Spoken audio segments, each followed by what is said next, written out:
Thermal Sound Wave.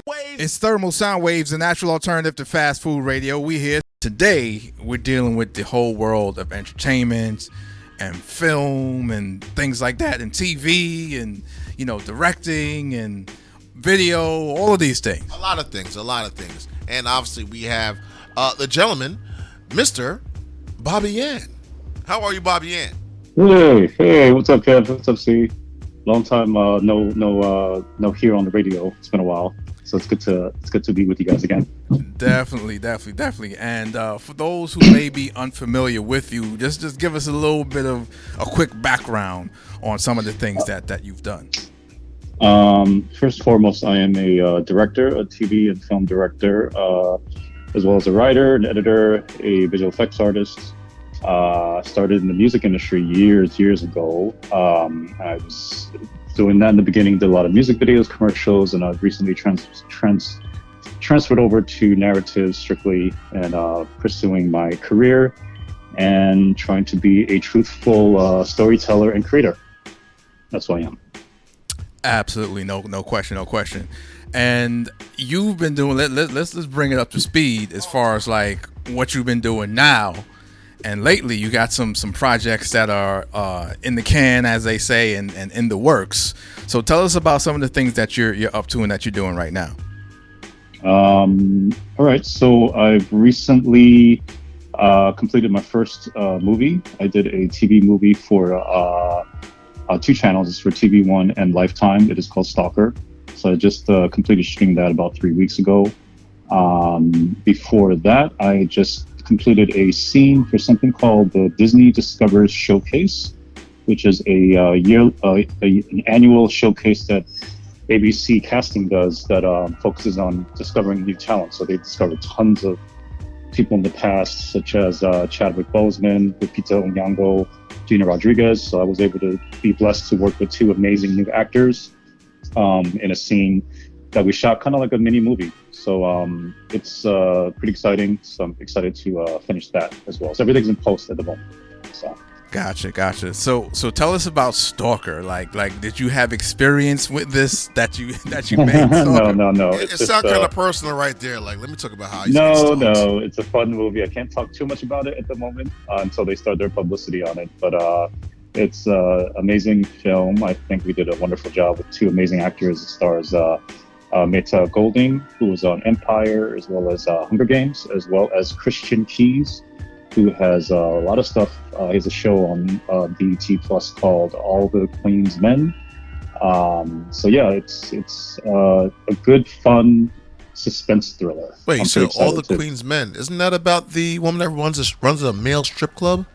Yes. Yeah. So the writer and showrunner of that is my co-star of this film. So wow. He's an actor as well. Yeah. Wow. So amazing talent. Also another talent named Tatiana Bosner, up and coming actress as well. So it's a really good cast of people. So now you've been in so many like awards for like Audience Award, Newark International Film Festival. Well, first and foremost, let me just bring it back, since it's you, Kev, and C. I started with you guys in the sense of, I came from the Video Music Box days with Ralph, so much respect to Ralph. I've said this before, but I'll say it again. When I graduated from college, Ralph was the first person to bring me into a meeting and sat me down and said, when you're done with college, when you're finished, come meet with me. And he was the first one to do that, and I'll always remember him for that. We're talking about Ralph McDaniels. Ralph McDaniels, Video Music Box, always much respect, family to me for life. I owe a lot to him, and I always will. So I'll say that. And but, there's so much with you. But go ahead, finish. Well, fast forward to now. What is the question? What are we talking about now? With all the film festivals you're in, you're always a part of some type of project in film festivals, and many people don't even know how do you even get into film festivals. But you're not even just in one; you're in multiple, and you're doing very well. Yeah, that's been a blessing. So I have a new film that I completed literally before we shot it in 2019, and it released. No, wait, what am I talking about? 2020. Shot in 2020. the end of 2020, and it was a film called XXVisible. It's a short film that I kind of consider my passion project. I just did it literally just out of pure creative energy. So I wanted to do a film that followed a life of an Asian American during the year 2020, during the pandemic, but specifically to go behind the folds of what it was like to be an Asian during that year, dealing with COVID, and as well as the politics that happened with China and everything else, but specifically as an Asian American, living here in New York, what did we have to deal with? Some of the things that not you, but the audience may or may not realize that Asians had to go through, such as the microaggressions, the hidden like guilt that was put upon people that look like me, even though we had nothing necessarily to do with it. I was born in America. So it's like, you have all these things happening. So this film, I did it in 2020. And as soon as I did it, 2021, this year, that's when all the violence increased. The deaths happened in Atlanta. So it's kind of scary that my film prophesized in some ways some of the things that were happening before it went to a hilt. So, and I think it's important to note that the film was made to be educational in the sense of I really wanted this to be a discussion starter to talk about not just, the anti-Asian hate, but some of the things behind that, some of the systematic systems in place that create the division between different races, the politics that are involved with this. So it's something that I'm pretty proud of, and it's doing pretty well in film festivals at the moment. So, absolutely. Now, is this something that you want to do as a long form situation? No, okay. No, not at all. This is literally just a passion project. It was meant to be a short. I would actually like to see this film maybe be used in the educational system. Okay. For kids to watch. Just because I think it's definitely something that shows a different side, a different perspective of humanity that maybe they're not thinking about. It definitely is a conversation starter for sure. So, right. And shout out to all the festivals that it's played in, that have supported it. It's done really well so far. So, right. And have you seen any improvements of late in regards to the topics and the situations that you dealt with in your films, in regards to the situations towards Asians, be it microaggressions or otherwise, going on right now? And number two, what do you feel needs to happen to have more presence in entertainment as far as having more people of Asian descent, on that level?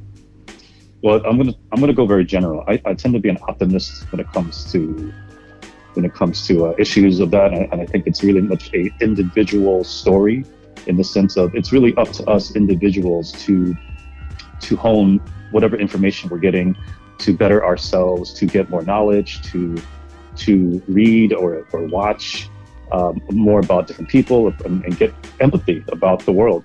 I think that us as creators, at least for me, it's really important for us to understand, the power that we have to create stories that can bring a sense of humanity to cultures or subcultures that normally don't get to be seen. It's basically, rewriting a narrative that has been written for years, ever since Hollywood and media has started. It's always been a one-sided narrative, right?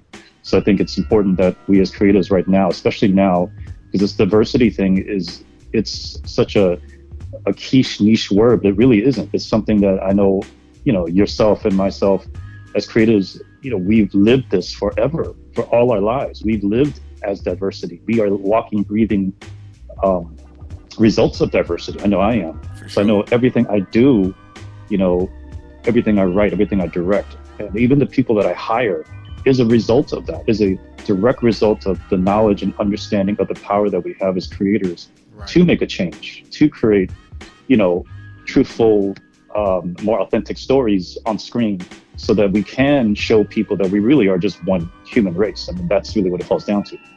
We need to remind ourselves all the time that we are the same. We are not that different. We're all human. We need to understand that. It's something that people tend to forget. And I remember people like Ralph McDaniels would say, once you have a mic in front of you, or you have a camera in front of you, even if you're the one controlling the camera, you have a lot of power, and there's a lot of responsibility with that. It's not just about, hey, I'm here making money. It's responsibility, and somebody's watching you.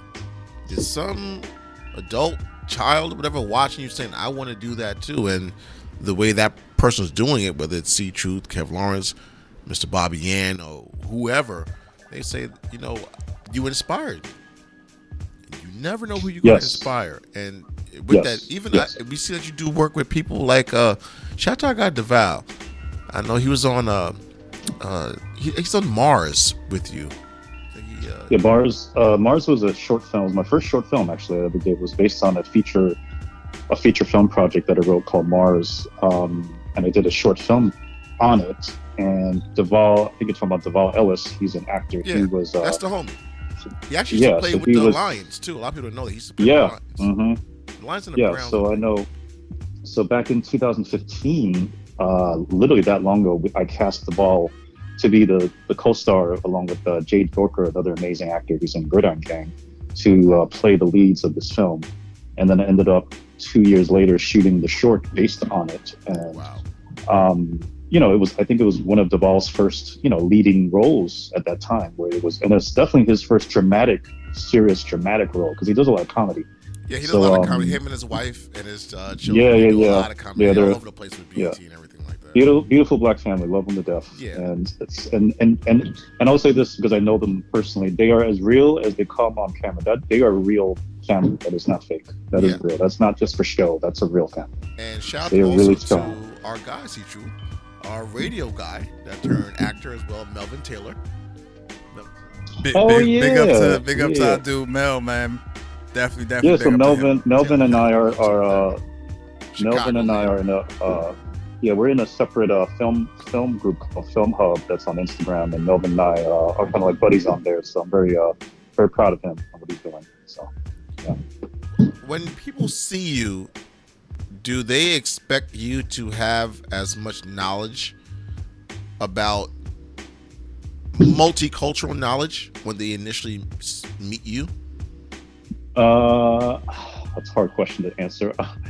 I will say this: I tend to surprise people because they I think one thing that I've realized over the years that I'm a little bit more knowledgeable about that I wasn't before was optics, right?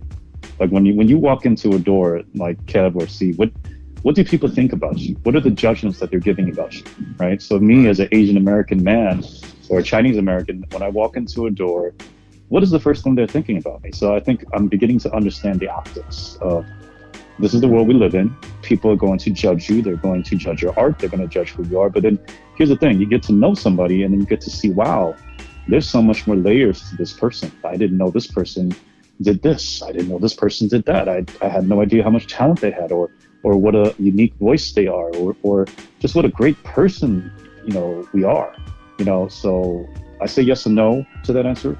I think I'm happy to be a surprise to people. I'll say that. I'm happy to surprise people for them to get to know who I am. So.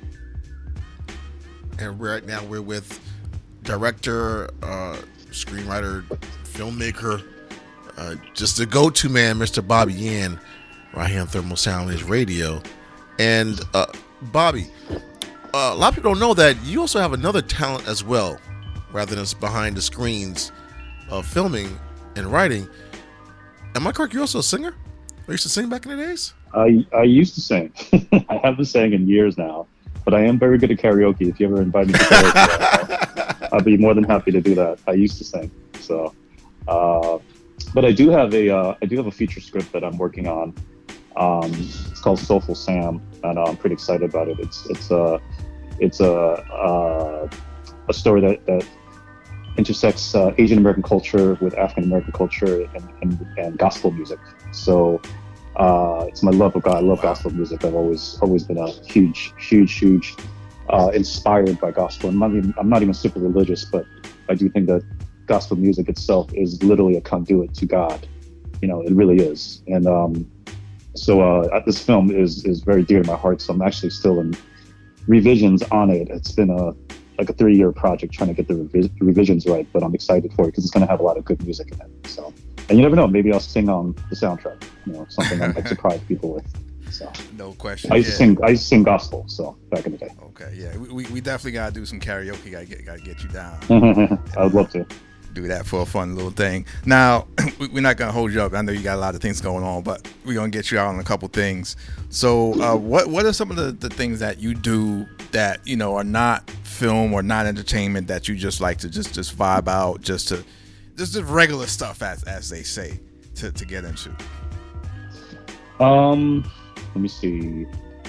I'm a huge video gamer. I don't know if people know that. Those that know me know I'm a huge video gamer. So I don't know if that constitutes entertainment. I know you. I don't even know you into games like that. I thought after America it was over for you. My bad. No, it's huge. I'm a huge gamer. I mean, I'm not a competitive gamer. I'm just a gamer when it comes to playing and following video game news. I don't know why. One of my dreams is to help create and write a video game. So that's one of my future goals as well. So that's probably my biggest pastime, just to relax and escape into another world. I think there's such a great storytelling aspect to video games that's quite overlooked. Sometimes people don't think about how amazing that is. Like Hideo Kojima, who did Metal Gear Solid, he would probably be one of the best directors if they ever gave him a chance to do film. I think he'd be amazing. Or maybe not, but I think he would be. Right. What are some of your favorite games? Well, including Metal Gear Solid. Let me see. What's favorite games? Well, GTA games are great. I don't like the new one, but I don't like the remastered too much. It kind of sucks. But I like story games. I like the Uncharted series. I like Last of Us Part 1. It's amazing. I like story-driven games. It's just very exciting to me. So, yeah. No question. And I know you got, the Lifetime things coming and some other things, that you said you got. Lifetime and TV One, by the way. It's TV One and Lifetime. TV One and Lifetime there. So everybody look out for that. What other what other passion projects you got coming up too that people should look out for? Passion projects. I have that film I was telling you about. I have that one. Then I have a horror film that I'm in the midst of starting the writing on with another writer friend of mine. And then I'm actually trying to get Mars, the short film you're talking about, devolve into a series. Gotcha. So I'm pretty excited about that. And I don't know, I have a few other things that's kind of brewing that I'm going to trying to start developing. So there's always stories to tell. No doubt. And last thing, what are some of the either series or just films that you digging? Squid Game. I don't know if you guys seen that, but I love Squid Game. Still haven't seen it yet. Yeah, the directing was impeccable. The writing, I thought the writing was impeccable. I mean, it's in Korean, but you can watch it with the English dub. But it's just impeccable filmmaking to me. It's so well done. So yeah, Squid Game. Totally love it. I think the last Korean films are actually great. The last Korean film I actually watched was Last Train to Busan. Oh yeah, that was great too. That was just great. The timing of that was very interesting too. But that film was great. Yeah, it was great. It was great. I think there's a lot of films. There's a lot of films outside of America that are just really, really good. I think what it is sometimes they're not looking at the American system. They're looking outside the box. And sometimes when you look outside, that's why a lot of good American directors, they look to foreign films to get their inspiration, right? So I think it's good for us to just look outside the box sometimes to get inspired. When you mentioned that you're going to be writing a new piece with another writer, what kind of process is that to write a film piece with somebody else? Like, what do you say? Hey, you do I'll do the intro, you do the body, I do the outro. Like, well, in many ways, I'm not really selling myself as a writer, but I am a storyteller. So what I do is I tend to create I call it a beat sheet. I write out a complete outline of a film from beginning to end. So I'll end up writing literally every single scene in a movie that's going to occur in the film. So, and then what I would do is I'll take, and that sometimes turns into about, I don't know, up to 25 pages. And then sometimes I'll take that and I'll send that to the writer and say, hey, can you take this and then write it out for me. Really, you just have to fill in the dialogue. Everything else is written. So that's kind of how I like to work. So everybody has a different style. No question. Definitely. We're talking to Bobby Yam, director, screenwriter, filmmaker, gamer. Not serious gamer, but he's into some video games. So not competitive esports gamer. Right. But if you want to get at him, just get at it. Matter of fact, tell everybody where they can see your work and all your social media and stuff like that. Sure. You can find me at my website, which is bobbyyan.com, BOBBYYAN, as in Nancy.com, or you can find me on Instagram, which is Mr. Bobby Yan. No question. Definitely. Well, we always appreciate you, taking some time out and joining us on the program, as always, and definitely love what you've been doing, for years and years and years, and continue to keep up the good work and continue to push those boundaries and make those stories that, people need to see and hear. Thank you. And congrats to you guys for continuing what you've been doing for years. I mean, shout out to you guys for keeping it real on the virtual radio forever. I mean, you guys are doing your thing. So, and shout out to Rachelle as well. Coach Ray, I was about to say that. Shout out to Coach Ray. Yep. Definitely. But I definitely respect what you guys are doing. Thank you for continuing that. So, and Rachel had give yourselves a hand of applause yourself. Thank you. We appreciate it. Yeah, Coach Rachel had a fundraiser too. We got to get her about that. I think it was like a popcorn fundraiser.